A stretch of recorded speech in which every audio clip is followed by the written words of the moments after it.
Hello বন্ধুরা, শুভ দুপুরে শুভেচ্ছা সবাইকে। খুব খুব ভালোবাসা আমার।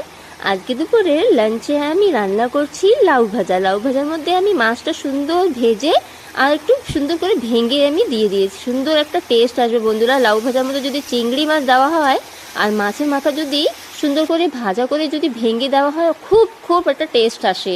আর এই যে ডান্ডুস মাছ আজকে আমি সুন্দর করে একটা ঝোল রান্না করব, বেগুন দিয়ে, সজনে ডাঁটা দিয়ে আর টমেটো দিয়ে একটা পাতলা ঝোল হবে। আর এই যে দেখুন মাছের কালেজি আছে। কে কে মাছের কালেজি পছন্দ করে বন্ধুরা? আমি আজকে রসুন থেতো করে আর পেঁয়াজ দিয়ে মাছের কালেজিটা আমি রান্না করব। আর এই যে আমি ঝোলটা চাপিয়ে দিয়েছি, সজনার ঝোল।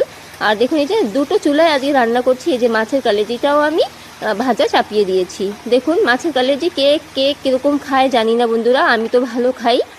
আর এই যে ঝোলটা সুন্দর ফুটে গিয়েছে, দেখুন কালারটাও কি সুন্দর দারুণ এসেছে। আর আমি আজকে ঝোলটা আমি পাতলা ঝোল করব, ডান্ডুস মাছের পাতলা ঝোল। আমার তো খুবই ভালো লাগে, বেগুন দিয়ে টমেটো দিয়ে আমি আজকে ঝোল করলাম। দেখুন আপনাদের কেমন লাগলো আমাকে কমেন্টে জানাবেন বন্ধুরা। আর এই যে দেখুন সুন্দর ঝোলটার কালার এসে গেছে।